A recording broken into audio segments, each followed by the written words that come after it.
नाशिकच्या combat army aviation school म्हणजेच कॅट्सची passing out parade झाली। या सोहळ्यानंतर थरारक एअर शो सादर करण्यात आला।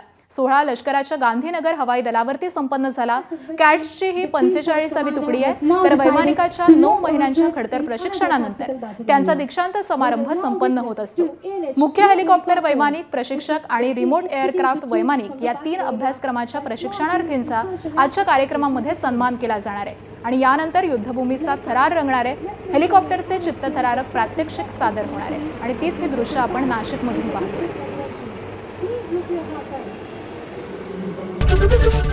एबीपी माझा, उघडा डोळे बघा नीट।